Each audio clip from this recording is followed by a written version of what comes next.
Господе, и нека бъде прославено Твоето свето име и во денешниот ден, кој што си го определил, за да се собираме, да го славиме името Твое, да се присеќаме на тоа што Ти си го направил за нас, за крвта кој што е пролил на Голгота, и за воскресението кој што Ти ни го даде на победата на смртта. Фала Ти што ни даваш вечен живот и што ние можеме, Господе, на тој ден да Те славиме и да Те величиме. Нека во денешниот ден се обереме силата од заедништвото, од службата и преку цела недела тоа да не држи, Господе, да се присеќаме на Твоето Слово и Ти да бидеш прославен. Те молиме, Господе, да им дадеш Слово, откровение ово утро, кој што ги подкрепи нашите души и нашите срца и ќе ни приближи до Тебе.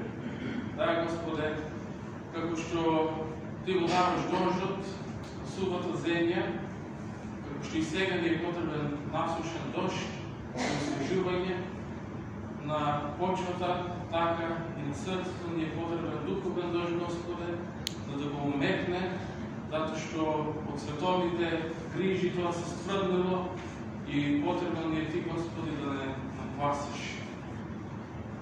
Ослободи го нашето срце, ослободи ги нашите мисли од секаква грижа, од секакви сумневања, стравови, Господе, да целосно се предадеме на Тебе, да Ти веруваме и да послушаме Твојот глас. Не дозволуваме ова утро вниманието да не биде на некој друго место, но кон Тебе, молитвите кои што ги упатуваме кон Тебе, песните кои што ги пееме за Твоја слава, Господе, и Словото Твое, проповедта, во главен дел се сели до нашите срца.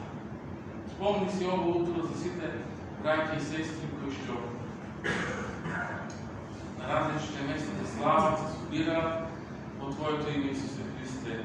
Биди со нив и со нашите ближни и сакани кои што не се овде, биди со нив, чувај ги, води ги, благословувај ги. Сега, Господе, се оставаме на Тебе и се молиме во името Исусово. Амин.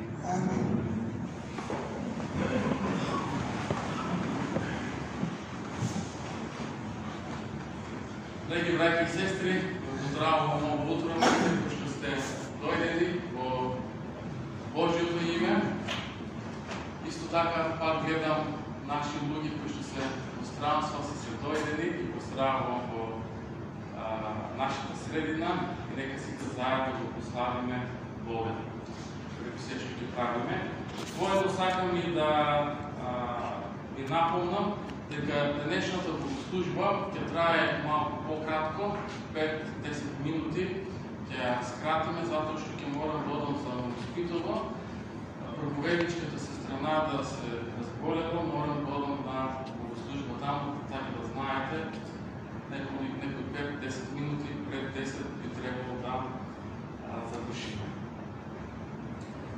Денешната проповед ќе ни биде од втората книга Самуилова, 7-та глава, од 1 до 17 стих, и темата ќе ни гласи Господ